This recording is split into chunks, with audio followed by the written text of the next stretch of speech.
9 de la mañana con 5 minutos. Gracias por acompañarme este martes en Cara a Cara, 20 de noviembre, 108 años de la Revolución Mexicana. Acompáñanos esta mañana. Tendremos una mesa para analizar qué queda 108 años después de la justa revolucionaria. También hablaremos sobre la iniciativa de Guardia Nacional de Andrés Manuel López Obrador, que hoy ingresa al Congreso, las declaraciones de Zambada en los Estados Unidos, también algunos señalamientos que se hacen en la prensa, 3 posicionamientos y 3 desplegados contra proyectos específicos de Andrés Manuel López Obrador. El Tren Maya es uno de ellos, también señalamientos por la Estrategia Nacional de Seguridad y, por supuesto, temas relacionados con el control de los medios públicos a través de la Secretaría de Gobernación. Y más adelante también hablaremos sobre la caravana de migrantes con Mariana Márquez, titular del instituto, para platicar precisamente sobre el operativo del gobierno del estado ante la llegada de más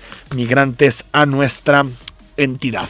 Ayer Enrique Alfaro, por ahí de las 7:30 de la noche, estábamos en la tercera emisión de Zona 3 Noticias, publicó 5 tweets en su cuenta personal en donde hacía distintos señalamientos a la obra de la línea 3 del tren ligero y decía que cómo era posible que la Secretaría de Comunicaciones y Transportes fuera a inaugurar una obra que no estaba terminada y que tenía irregularidades. Me gustaría platicar de este tema con Salvador Fernández Ayala, que es delegado de la Secretaría de Comunicaciones y Transportes en Jalisco. Salvador, muy buenos días. Buenos días, Enrique, a usted y a su gentil auditorio. Oye, Salvador, de los señalamientos que hace Enrique Alfaro y que hemos estado dando cuenta en Zona 3 Noticias, ¿qué aceptan y qué no aceptan? Bueno, el número 1, cuando el señor Enrique Alfaro comenta que hay una falla en las placas de neoprenos, quiero comentar de manera técnica lo siguiente. Cuando hablamos de una falla de neoprenos, de las placas, es porque sí, estas se han roto, están tronadas. ¿Cuáles son estas placas de neopreno, particularmente de la línea 3? Pues son esas placas de neopreno flexibles de hule, material, así para que el auditorio se imagine, y van colocadas entre la pila de apoyo y las traves de acero. Sí. Y es precisamente estas placas tienen la función de amortiguar el peso de los trenes en este caso, como de los automóviles o vehículos o trailers en caso de puentes vehiculares. Todos los puentes prácticamente tienen estas placas de apoyo de neopreno. Entonces, número 1, no se trata de una falla porque no hay una rotura de las placas de neopreno. Pero se tiene que cambiar, ¿no, delegado? Sí, voy a comentar precisamente qué fue lo que pasó, que exactamente durante este periodo de pruebas que se está teniendo a todo lo largo de la línea 3, en cada uno de los elementos, cuando le toca el tema a las placas de apoyo de neopreno, los inspectores observan que no hay una duda razonable del comportamiento del material. Se manda particularmente a hacer el ensayo de calidad y se concluye de que los materiales no están cumpliendo con la especificación requerida en el proyecto. No quiere decir que lo siguiente, normalmente esas placas tienen una vida útil de 10 años, sí, y a los 10 años se tiene que cambiar, es un mantenimiento de rutina. Las podríamos haber dejado, ¿sí? Pero seguramente a los 5 o 6 años hubiéramos visto que ya era necesario cambiarlas. Pero bueno, de eso se trata este periodo de pruebas, de atender oportunamente, identificar cualquier situación que implique no tener en buen funcionamiento nuestro tren ligero. Sí. De tal manera que se ha instruido a las empresas contratistas que sustituyan todas y cada una de las placas de neopreno, porque así es, con una que falle, se debe de colocar, con una que no cumpla la calidad especificada, se debe de restituir todas. Pero entonces, y es lo que se está haciendo incluso a la fecha. Puedo comentar que ya llevamos 30 placas cambiadas. Sí, pero entonces sí admiten que no tenían la calidad necesaria. Sí, es correcto. Y esos son fallos de obra, ¿no, delegado? No tanto, porque lo siguiente, las empresas contratistas son las responsables de la calidad, en este caso, del material, desde su fabricación, su instalación, su colocación. Sí. Y nosotros como Secretaría, lo único que hacemos es de manera aleatoria, se hace la muestra, se identifica, se hacen las pruebas y si pasaron las pruebas, pues todo el lote está aprobado y se colocan las placas. La empresa... Sí. Quiero decir que que las 700 placas de neopreno que están instaladas en lo largo de los viaductos no significa que las 700 estén en ese estado de comportamiento de los materiales de calidad no cumpliendo la especificación, sino que con una que falle, todas se van a sustituir. Se van a sustituir, delegado, y si es esta empresa la que está proveyendo, la empresa Neoprenos Moldeados SADCB. Sí, efectivamente, es la misma empresa. ¿Del Tren México-Toluca? Correcto, el Tren Interurbano México-Toluca. Es decir, en eso sí hay un señalamiento claro de Enrique Alfaro, sí lo reconocen. Sí, es correcto. Oiga, delegado, ¿por qué hacer, mañana está programada la entrega de la obra, ¿por qué hacer la entrega con estas fallas? No, es lo que quiero reiterar, Enrique. Este periodo de prueba de esos próximos 6 meses, de eso se trata. Se trata precisamente de ir identificando todas aquellas áreas que hay que mejorar, elementos que hay que sustituir seguramente para que nuestro tren sea óptimo y seguro. Tenemos una empresa que es la que va a extender un certificado de seguridad del tren, ajena completamente a los que diseñaron el proyecto, a los que construyeron los trenes, ajena totalmente a los contratistas, y ella no va a dar un certificado de seguridad hasta que no vea que cada metro a metro de nuestro gran proyecto está debidamente garantizada su seguridad. Lo que hace mañana Enrique Peña Nieto, ¿qué es? ¿Entregar la obra o no entregar la obra? Ok, muy bien. Número 1, no viene a hacer ninguna inauguración de la línea 3. Sí. 2, tampoco viene a hacer la entrega de la línea 3 al gobierno del estado. Ok. ¿A qué viene? Viene a iniciar el arranque operativo de las pruebas totales de la línea 3. ¿Qué significa? Semanas atrás, meses atrás, solamente habíamos visto a los trenes circular sobre los viaductos, porque todavía el túnel no estaba listo.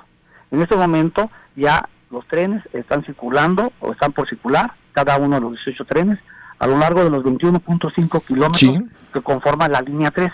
Esas son las pruebas totales, las pruebas integrales, desde que sale de Salinas y Cocheras, va a viaducto 2, entra por túnel, casi 5 kilómetros, y sube al viaducto 1 y de regreso. O sea, son el arranque de las pruebas totales, lo que el señor presidente vendría a dar el arranque. O sea, viene a dar el banderazo de las pruebas. Exactamente, y bueno, el tema también ahí se comentaba en el Twitter de Alfaro.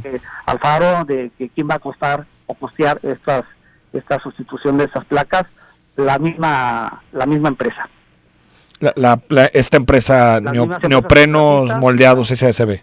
Sí, ellos los contrató las empresas constructoras, son empresas especialistas de fabricación. Entonces, como hay una garantía de calidad, es las propias empresas contratistas quienes costean el costo, sustitución de las placas de neopreno. Delegado, antes de despedirte, ¿por qué los jaliscienses no conocíamos esta información de la obra? Bueno, quiero hacer conocimiento que este tema en particular sí tiene conocimiento de las nuevas autoridades y funcionarios de la SCT que están en la transición del gobierno federal actual con el gobierno federal entrante. Está puesto sobre la mesa, sobre las actas, y hay que darle seguimiento a este tema en particular. Pero públicamente no conocíamos esta información, hasta los tweets de ayer de Enrique Alfaro. Bueno, es que realmente de manera técnica no es algo que consideremos grave. A lo mejor el día de mañana vamos a ver un tema de una falla eléctrica en un interruptor, que se sustituye, se cambia y se mejora. Y al otro día vamos a ver seguramente que hay una falta de nivelación en algunos de los rieles a nivel de 3-4 milímetros que se va a ir haciendo. O sea, hay ese tipo de situaciones que día a día se van a estar presentando durante este periodo de inspección de pruebas y que se van a estar atendiendo, ¿no? Y si no es grave, delegado, ¿por qué no hacerlo público? Entonces, ¿por qué no ser transparente con la obra y decir que se han encontrado con este tipo de problemas? Bueno, número 1, son temas técnicos que se conviven durante las inspecciones, durante las verificaciones de calidad. Número 2, ningún medio de comunicación ha externado algún tema sobre ese particular. Seguramente de aquí en adelante sí es buen comentario el suyo, Enrique, de ir haciéndole conocimiento a los zapatillos de todo lo que se va encontrando durante las inspecciones, ¿no? Para que vayan teniendo el seguimiento y la tranquilidad de que todo se está atendiendo, ¿no? Delegado Salvador Fernández, buenos días y gracias. Buenos días. Salvador Fernández Ayala es el delegado de la Secretaría de Comunicaciones y Transportes, respondiendo a algunos de los cuestionamientos que lanzó Enrique Alfaro ayer en su cuenta de Twitter. Vamos a ir al corte y regresamos para platicar sobre la Revolución Mexicana. Se cumplen 108 años del inicio de la justa revolucionaria y más adelante hablamos también sobre la caravana de migrantes salvadoreños llegaron ayer a nuestra entidad.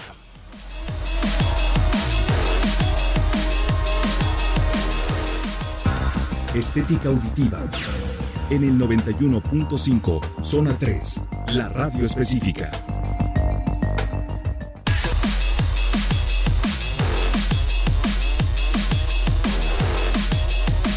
9 de la mañana con 18 minutos. La Revolución Mexicana supone el nacimiento del Estado moderno en México. Incluso la identidad política de la mayoría de los mexicanos tiene mucho que ver con la Revolución Mexicana. ¿Qué significa la justa revolucionaria 108 años después? ¿Qué queda vigente? Saludo a Laura Alarcón del Colegio de Jalisco. Laura, ¿cómo estás? Buenos días, muchas gracias. Muy bien, Enrique. Gracias por acompañarnos. Antonio González de la Panamericana. ¿Cómo estás, Antonio? Hola, Enrique, mucho gusto. Alejandro Quesada de la Universidad de Guadalajara. Alejandro, ¿cómo estás? Mucho gusto, Enrique, bien, gracias. Pues, ¿qué recordamos estos 108 años después de la Revolución y sobre todo ahorita que estamos en etapas de muchas redefiniciones, Alejandro? Pues estamos haciendo una remembranza entre ayer y hoy, de los acontecimientos que sucedieron en 1910. Tenemos que tener en cuenta, pues también poner los acontecimientos en su contexto, ¿no? En 1910 estaban celebrando elecciones, fue un año electoral, sí, al igual que este año. Y en esas elecciones, pues creo que iba a ser la 8ª vez en la que Porfirio Díaz se iba a reelegir, ¿no? Y entonces, pues, dada la entrevista que dio con James Krillman a principios de año, en donde pues decía que estaba abierto a la democracia y a toda esta situación, pues empiezan a mover las facciones políticas de oposición, que no había habido oposición durante 30 años realmente. Los poderes legislativos y judicial pues estaban manipulados por la dictadura. Y entonces es cuando se da esta apertura y el partido maderista, el partido antirreeleccionista de Madero, pues es cuando toma las riendas y es cuando empieza todo este caos. Es una primera etapa de la revolución, yo considero, porque después la propia revolución se vuelca contra Madero. Entonces, hablar de revolución es así como... Es una situación muy heterogénea. No hay homogeneidad realmente en las facciones y realmente las lealtades pues se comienzan a romper muy tempranamente. Laura, ¿qué sigue vivo de la revolución? Uy, esa es una gran pregunta. Creo que para el día de hoy sigue poco vivo. Sin embargo, yo creo que es muy importante lo que tú señalabas al inicio. Para mucha gente es la conformación de lo que es México. La Revolución Mexicana sí lo fue. Pero yo creo que siempre la interpretación de la Revolución Mexicana hay que tomarla dependiendo la época. Si hoy hablamos qué queda de la Revolución Mexicana, pues creo que queda ese pasado, a veces para algunos como un sueño guajiro, para otros como una realidad que nos conformó, pero tengo mucho en la memoria esa idea que se pregunta la Knight. ¿Es pertinente pensar ahora la Revolución Mexicana? Yo sí creo que es pertinente y reflexionar, pero también ver que la Revolución Mexicana conformó un sistema hegemónico y clientelar que creo que en México nos ha dañado mucho y creo que parece que está muy arraigado en nosotros, ¿no?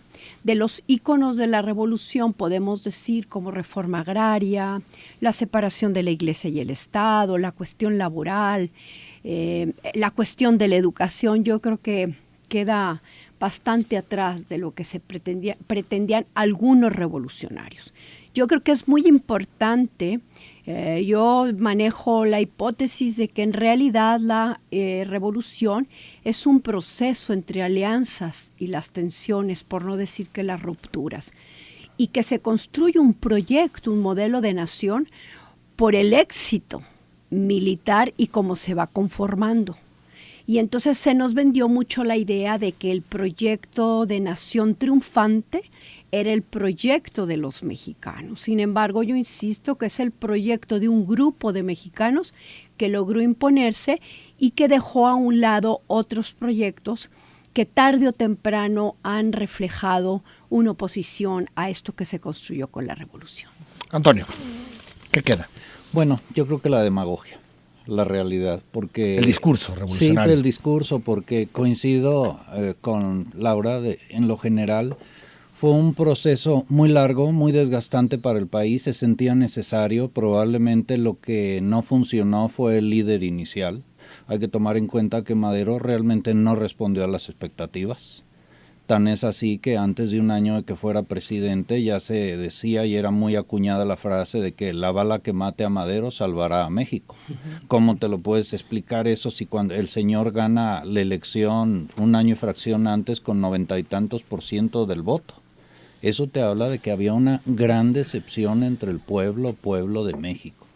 Por desgracia, derivado precisamente de este líder que no estuvo a la altura de las circunstancias, entramos en un proceso revolucionario, destructivo, que acabó con lo poco que se había hecho en México en 100 años y que duró prácticamente 20 años.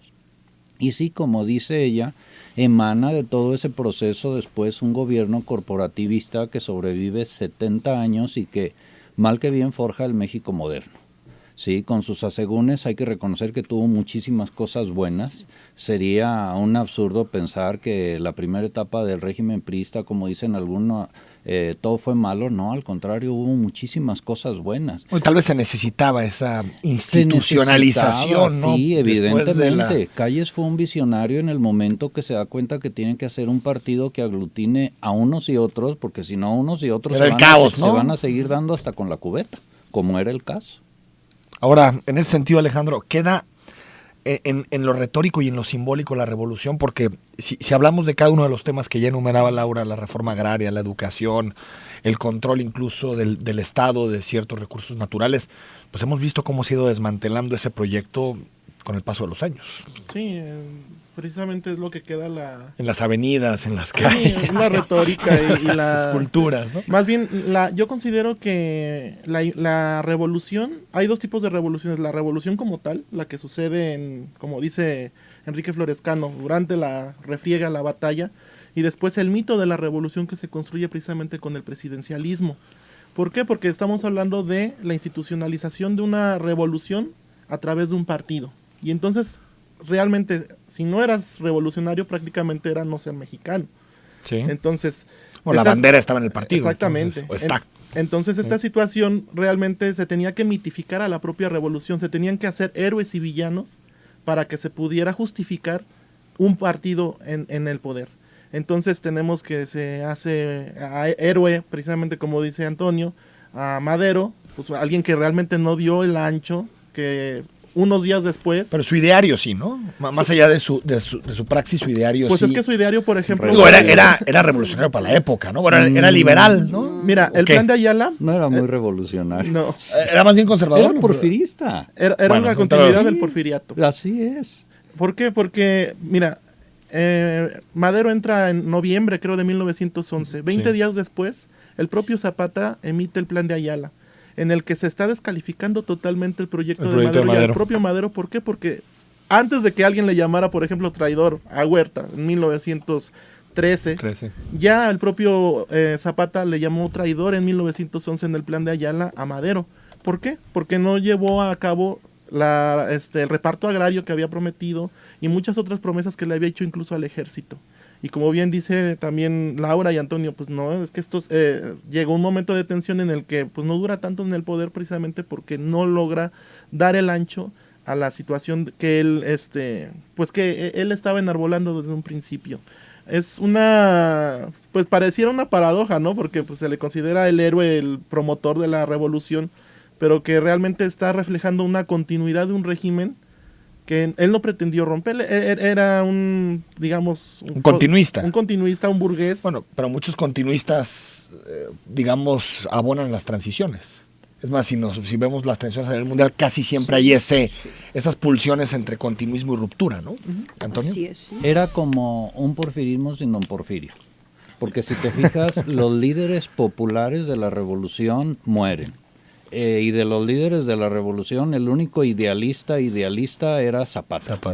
porque realmente Villa, pues, podemos decir que era un ambicioso, ¿no? Que sí, tenía algunas buenas ideas, pero si buscáramos con lupa la ideología de Villa, pues era el poder, probablemente, no propiamente la presidencia, porque extrañamente siempre se consideraba muy poquita cosa. Alguna vez le llegó a decir a Obregón en una de sus idas con él a aplacarlo allá en el norte, de que entre usted y yo vámonos a México con tantos hombres y usted es el presidente, porque yo no tengo forma, no tengo con qué, digamos. Pero esa era la realidad, idealista de la revolución Zapata. Y sí, como dice Gustavo, desde antes del plan de Ayala ya consideraba un traidor a Madero, porque como decía él, ¿para qué hacer y ganar una revolución si al ganar la revolución no tomas el poder ni empiezas los cambios que te llevaron a esa revolución?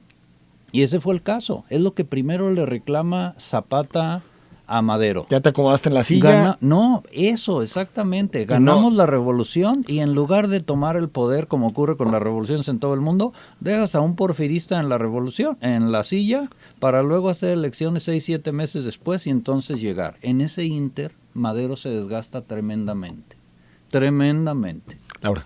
Bueno, yo creo que un elemento muy importante es primero, yo creo que la incorporación de Madero al reparto de tierras tuvo mucho que ver con el apoyo que recibió en Sonora, que en Sonora era una demanda urgente, el retorno de yaquis que había deportado Porfirio Díaz, así como el reparto de la tierra. En mi opinión, yo no creo que era una propuesta interiorizada de Madero por sus mismas condiciones. Sin embargo, creo que como sucede siempre, una cosa es la idea y otra cosa es en la práctica. Madero muy pronto, ya como de alguna forma señalan, abrió muchos frentes al mismo tiempo. Ese fue un error muy grande de él. Primero, porque conservó familiares. Segundo, tenía todas las características de la tradición porfirista. Tercero, el problema del licenciamiento de las tropas, el conflicto con el Congreso, conflictos con algunas localidades. Entonces, abrió muchos frentes que él no supo sortear. Y se quedó con pocos aliados. Así es, y paradójicamente cuando uno leía, a mí me tocó por la investigación que exhaustivamente hice, bueno, entre comillas exhaustiva, sobre Maytorena, era increíble las cartas que Madero respondía en enero y febrero, todavía primeros días de febrero de 1913, diciendo todo está controlado, todo está en paz, todo está en calma. Había una falta de conocimiento real de la situación, ¿no?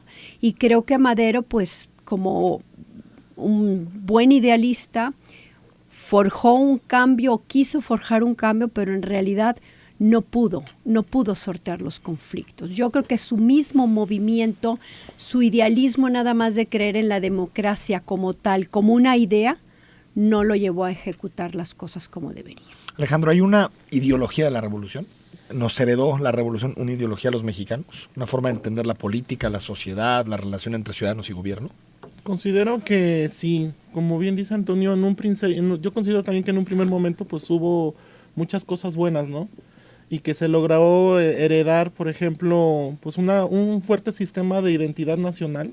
Creo que es un cuestionador que sucede. Nacionalismo. Un nacionalismo, pero que después se exacerba y que hay mucho más bien ese nacionalismo, y es lo que vemos ahora, considero yo, más con mucho adjetivo y muy poco sustantivo. ¿Por qué? Porque se adjetiva mucho a la propia revolución, se adjetiva mucho a los dichosos héroes y villanos, pero se objetiva muy poco en estas situaciones que, por ejemplo, estamos platicando, en ver a contrapelo las situaciones que sucedieron. Y en cuanto a ideología, pues creo, política, considero que, como bien también decían al principio, creo que fue Laura, pues una herencia de la demagogia tremenda a cambio de una democracia pues que todavía no llega, considero yo. Claro. Sí. Antonio, ¿nacionalismo es una de las herencias de la revolución? Al menos en la palabra sí. Uh-huh. La realidad, somos nacionalistas cuando juega México, cuando alguien dice algo malo de México. Cuando alguien se mete con los tacos, ¿no? Sí, pero no somos nacionalistas en el actuar, que es en lo que más debería mostrarse, ¿no? O sea, dices patriotas. Con nuestros actos, con nuestros hechos, no con nuestras palabras. Ese es uno de los grandes problemas y va de los presidentes para abajo. Esa es la realidad. Es muy triste ver lo que hacen el juicio de la historia es terrible con la mayoría de ellos. Yo a mis alumnos a veces les pregunto, ¿quién ha sido el mejor presidente de México de la revolución para acá? Y no hayan cuál. ¿No hayan quién? No hayan cuál, ¿No encuentran uno? Y no hayan cuál porque a ninguno lo consideran suficientemente bueno. Te dicen, bueno, fulanito no fue tan malo, perenganito sí, pero la realidad es que no. Y en cambio, en clases de historia contemporánea universal, les digo, si analizáramos todos los presidentes de Alemania después de la guerra para acá, no encontraríamos uno que dijéramos, este fue muy malo. No. Sí, es todo lo contrario. Podrá haber algunos que por ahí tuvieron algún detallito. Sí, matices, como en todo, pero... Sí, pero la diferencia es abismal. Pero ahora, el nacionalismo mexicano siempre fue distinto. Porque, por ejemplo, tuvo actitudes de recibir refugiados, exiliados, sí, abrir puertas. Yo creo no se configuró como un nacionalismo agresivo en ese sentido, ¿no? Yo creo que los hace ser, lo que nos tal hace vez con los ser americanos, nacionalistas, con lo que te iba a estadounidenses, decir, ¿no? lo que nos hace ser tan nacionalistas es tener a los americanos de vecinos. Sí, de hecho, si analiza la historia, existimos de milagro. Es la realidad como país, porque 100 años o más fuimos tan débiles que si se lo hubieran propuesto se hubieran comido México enterito, y por circunstancias ajenas a nuestro país, combinado con traiciones y deslealtades por acá, no se dio, y qué bueno porque seguimos existiendo como país. Ahora, ¿qué hay que hacer? Salirnos de la demagogia y hacer cosas concretas y productivas y buenas. Laura. Yo creo que un punto importante que valdría la pena reflexionar es que nos hicieron o nos quisieron forjar un nacionalismo revolucionario. Exacto. Y es un nacionalismo visto a la luz de los que triunfaron. Eso, en mi opinión, no integra, desintegra, porque eres revolucionario mientras estás conmigo. No eres revolucionario porque no estás conmigo. Y eso lo vimos desde y durante la guerra, durante la revolución. Es decir, ¿quién era reaccionario? El que era mi enemigo. Que se oponía a esta élite. Cuando uno lee ¿no? la prensa, dependiendo quién era el dueño o el autor, él era el revolucionario. De hecho, para Obregón, él era la revolución. Quien no estaba con él era reaccionario. Eso nos ha creado una interpretación sesgada de la historia. Yo no voy a decir que no eran revolucionarios, pero tú no te puedes autonombrar como revolucionario cuando tú lo que haces es que institucionalizas una revolución a modo. Y lo que tenemos que hacer, buscar, es que el nacionalismo, que está a veces muy en entredicho el concepto, realmente recoja lo que nos hace ser como mexicanos. No debe de ser excluyente. Debe de ser un concepto donde entren distintos proyectos de nación, porque en realidad eso es lo que configura en una nación. Y si queremos pensar en una nación que tanto se habla de democracia, yo creo que el elemento fundamental es la pluralidad y la limitación del poder, porque por eso pudo gestar el sistema que se gestó. Como dicen, un nacionalismo cívico.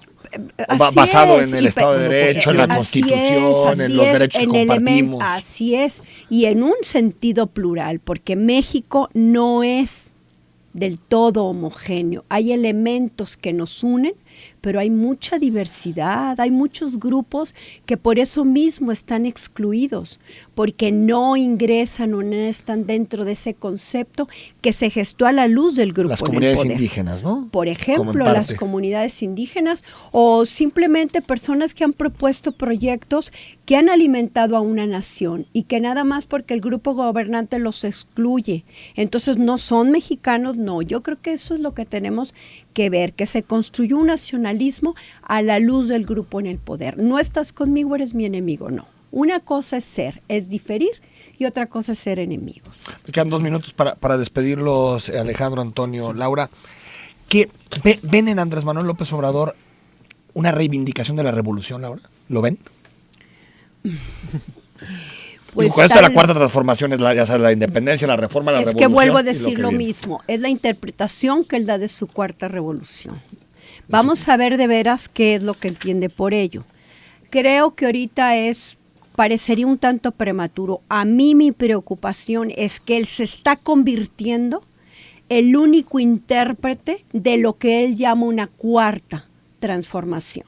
Y entonces, cuidado, porque estos lo que gestan son grupos autoritarios, por no decir que totalitarios, porque está aumentando muchísimo el miedo y el resentimiento, y lo que genera es contraposición entre los mexicanos, y lo que necesitamos es unirnos.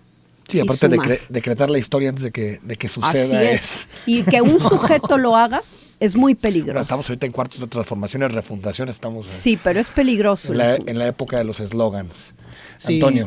Se ha polarizado en los últimos tiempos la forma de pensar aquí en México. Completamente. Sí, estamos volviendo exactamente al tiempo de Madero. Inclusive estamos viendo un tiempo de transición demasiado largo, igualito, en donde el que va a tomar el poder se ha desgastado. Porque muchas de las propuestas las han cambiado radicalmente. Hablando, por ejemplo, de la militarización. Hay que recordar que una de sus propuestas era regresar los militares a los cuarteles. Y ahora resulta que los militares van a ser el alma de la seguridad en México, yo diría al 100%. Porque eso de que vamos a contratar 50,000, pues si vamos a contratar 50,000 en un año, eso va a estar terrible. La cabeza es la terrible. Sedena, ¿no?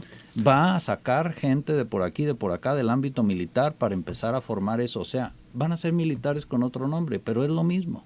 Ojalá y funcione.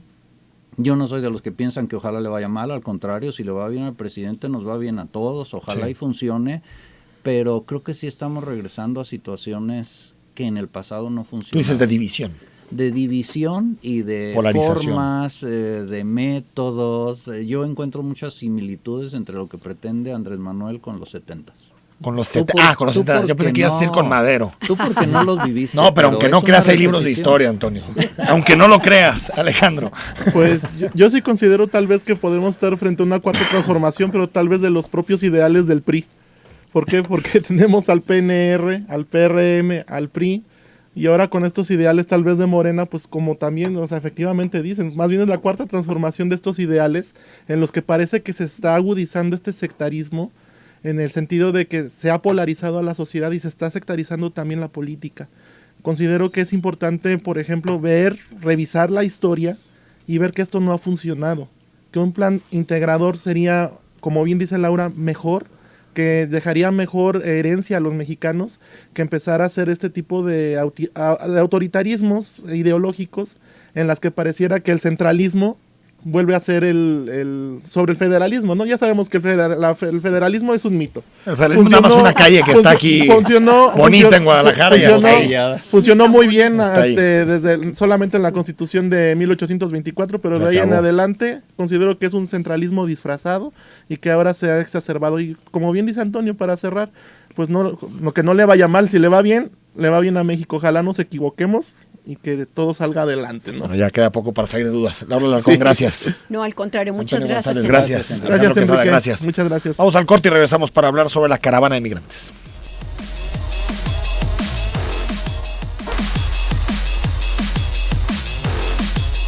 9:43 a.m. Gracias por seguir con nosotros. Estamos totalmente en vivo este 20 de noviembre. Participa con nosotros. Platicamos hace rato con Salvador Fernández, que nos dejó algunos comentarios relacionados con las acusaciones que hace Enrique Alfaro sobre la línea 3 del tren ligero. Si las quieres comentar, está abierto el WhatsApp y a tu disposición. En unos momentos más leo los mensajes.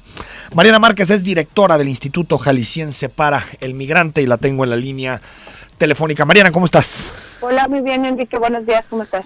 Oye, platícanos un poquito, Mariana, ¿en qué nos estamos enfrentando estos días? Sabemos que llegaron algunos salvadoreños entre domingo y lunes.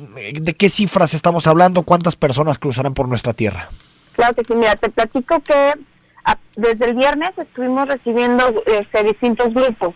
Vamos a contextualizarte, el jueves tenemos un grupo más o menos de 800 personas en Irapuato y tenemos otro grupo más o menos de los mismos 800 en Querétaro. Debido a un evento también que hicieron en la ciudad de Querétaro, pues las personas en la corregidora donde ellos estaban albergando, empezaron a empezaron su camino hacia Jalisco. Sí. Entonces, a partir del viernes se empezó a recibir un grupo de 500 personas aproximadamente, hasta la madrugada del viernes, llegaron a las 3 de la mañana de viernes para despertar el sábado, llegaron las últimas 60 personas, y todos se albergaron en lo que es en el Cerro del Cuatro, en el albergue llamado El Refugio, que es la casa para migrantes, y ese mismo grupo se estuvo hospedando ahí casi todo el sábado. No hubo ningún incidente, hubo atención de salud, hubo atención también por parte de las fuerzas policíacas para revisar que todo estuviera en orden, por todos los lugares aledaños también a ese albergue. Sí. Y el día también de ayer estuvieron llegando 672 personas. Directamente llegaron a la ex caseta de La Joya, antes de entrar a Zapotlanejo. 672, es un grupo de salvadoreños que inmediatamente en cuanto llegaron ya había camiones que los establecieron por parte de organizaciones de la sociedad civil y también algunas iglesias. Y en cuanto ellos iban arribando, se checaba que estuvieran en buen estado de salud, sí, de hidratación, algo de alimento, y de manera inmediata tomaban otro transporte. Estos autobuses, Mariana, son financiados por empresarios, ¿no? Y por la iglesia. Así es, por la iglesia, por Cáritas, fue quien empezó con esta iniciativa, algunas donaciones que ellos obtuvieron a través de esta iniciativa que empezó Cáritas de Guadalajara, sí, y organizaciones de la sociedad civil y algunas universidades también. Es decir, no hay dinero público en este tema, ¿no? En este tema, en cuanto al transporte, no hay dinero público. Sin embargo, nosotros tuvimos un operativo, todo el fin de semana, desde el viernes por 24 horas hasta el día de anoche, que fue el último grupo de personas que se estuvo recibiendo y que se va a estar recibiendo en los próximos días. El día de anoche ya fue cuando se levantó y hicimos un corte como de caja, sí, por decirlo así. Mariana, ¿por qué no abrieron ahora el Auditorio Benito Juárez ni lo habilitaron como espacio de refugio, digamos? Mira, el número de personas, y como teníamos la información, empezamos a platicarlo también con líderes, era que las personas se les buscaban mover más rápido que las anteriores.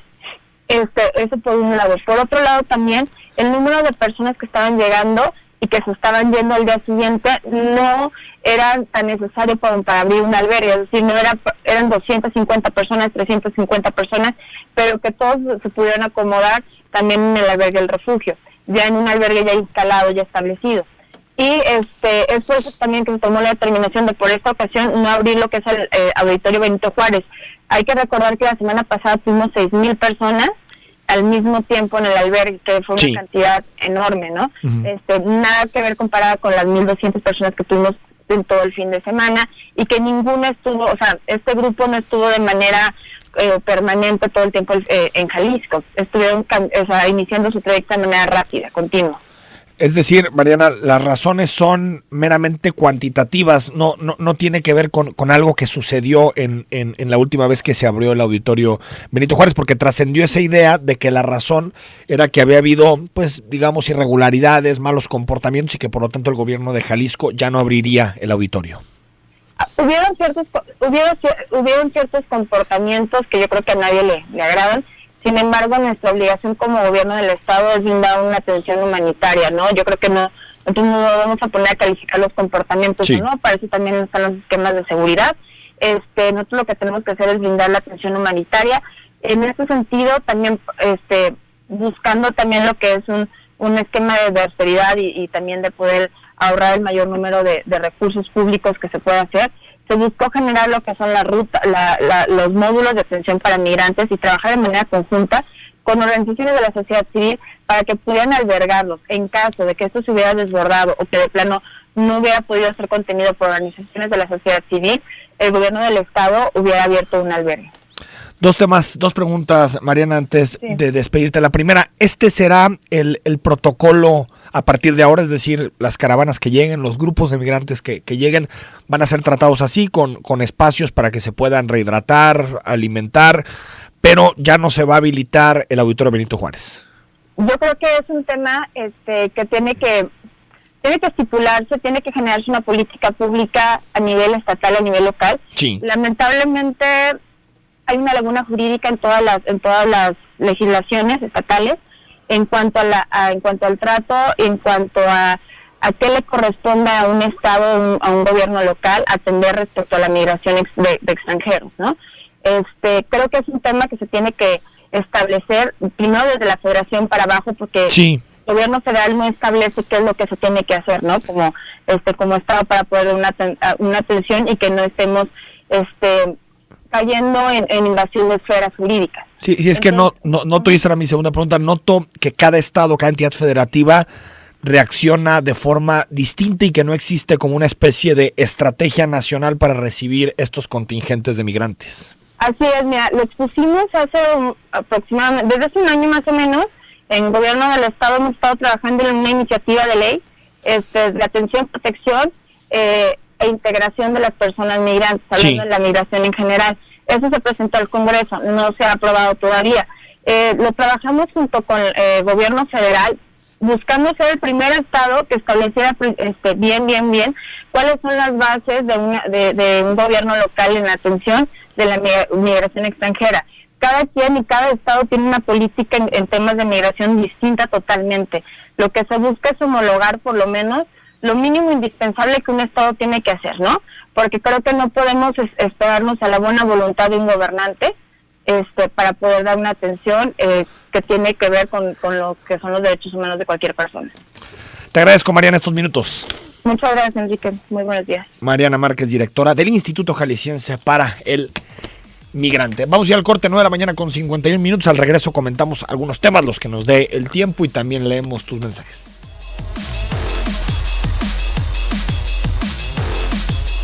No de la mañana con 55 minutos. Hoy se presenta la iniciativa de Guardia Nacional. Me acaba de llegar ya la propuesta que se presenta en algunos minutos, con los cambios que se esbozan en la Constitución, que en realidad no hay demasiada profundidad, sino lo que hace es darle un poquito normatividad, encaje regulatorio a la Guardia Nacional. También habla de que presumiblemente la Guardia Nacional operará y podrá actuar como auxiliar del Ministerio Público. El Estado mexicano sigue reconociendo la jurisdicción de la Corte Penal Internacional. Dice que la Guardia Nacional es una institución del Estado que participará en la salvaguarda de la libertad, la vida, la integridad y el pleno ejercicio de los derechos. En el ámbito de competencia deberá coordinarse en el desempeño de sus funciones. Bueno, vamos a dar una buena revisada, y en la tercera emisión de Zona 3 Noticias vamos a tenerte ya un resumen de lo que exactamente plantea esta iniciativa tan polémica. También ayer Andrés Manuel López Obrador nombró a Beatriz Gutiérrez Müller como presidenta del Consejo de la Memoria Histórica. Estuvo también ahí Carlos Slim. Beatriz no quiere ser primera dama, lo ha decidido también respetando a quienes en otros tiempos han actuado con ese papel, respetando a las señoras esposas de los expresidentes. Pero son, la verdad, otros tiempos, y Beatriz se dedica a la investigación, a la literatura, se dedica a escribir y también a atender a Jesús, y de vez en cuando... Pues, a ver, yo coincido en que ya la figura de la primera dama es totalmente anacrónica, decorativa, de otra época. Lo que todavía no me queda tan claro es qué va a ser este Consejo de la Memoria Histórica, más allá de rescatar algunos documentos. Están Cristina Barros, el flautista Horacio Franco, Carlos Pellicer, el conocido historiador Miguel León Portilla, van a formar parte de este consejo, pero todavía no queda claro sus atribuciones. Dos noticias preocupantes. Uno, hay un señalamiento que hoy lo lleva a la jornada con unas principales notas de tortura en México, donde dice que en realidad las instituciones ocultan la tortura en nuestro país, cosa que es muy grave, y la ONU ya se manifestó diciendo que está en contra de la militarización del país y diciendo que hay que revertirla. Y bueno, Peña Nieto, que sigue, aunque no crea, yo digo que es expresidente en funciones porque sigue mandando, sigue estando ahí en Palacio de Gobierno. Pero bueno, Peña Nieto dio a medios de comunicación, ojo con la cifra, 2,000 millones de pesos para su reforma estrella, la energética. La mayoría de estos recursos fueron directamente a las televisoras. 2,000 millones de pesos en publicidad de una sola reforma, para que usted se dé más o menos una idea de lo que significa estos 2,000 millones de pesos. Estamos hablando de proyectos o programas que se podrían haber utilizado que se puede haber utilizado esos recursos para promoverlos. Doctor Camacho, hola, ¿por qué escucha interferencia con la estación? ¿O será mi estéreo? Ahorita resolvemos el problema. Señor Buendía, lo único que México está sacando de estas malintencionadas caravanas de migrantes es una falta de respeto a nuestra mexicanidad y una grave traición a la soberanía nacional. Hola, Enrique, muy buenos días. Creo que otra vez nos dio a tole con el dedo del PRI, lo digo por el tema del tren ligero. ¿Por qué el presidente tendría que dar banderazo a una obra que aún no está terminada? Bueno, exactamente es lo que le preguntábamos al delegado, que no entendemos por qué existe esto. ¿Quién está detrás de la caravana? Nos dice Luis Manso. Alfredo, buenos días, Enrique. ¿Qué va a pasar si no pasan todos los migrantes a Estados Unidos? Pues hay dos, o se devuelven a su país o se quedan en México. Juan Carlos Campos nos felicita a todos por el panel. Gracias sobre la revolución. Jesús Leobardo, excelente programa. Pienso yo, aquel que no conoce su historia está condenado a repetirla. Bueno, muchas gracias por todos los comentarios. Hay muchísimos mensajes de los temas que tratamos. Seguimos comentando todos estos asuntos en la tercera emisión de Zona 3 Noticias a las 6 de la tarde. Para que me acompañes, ya te tendremos un análisis claro sobre qué significa el Plan Nacional de Estrategia y de Seguridad, el Plan Nacional de Paz y Seguridad, y un análisis de la iniciativa. Soy Enrique Tucen y hasta las 6 de la tarde.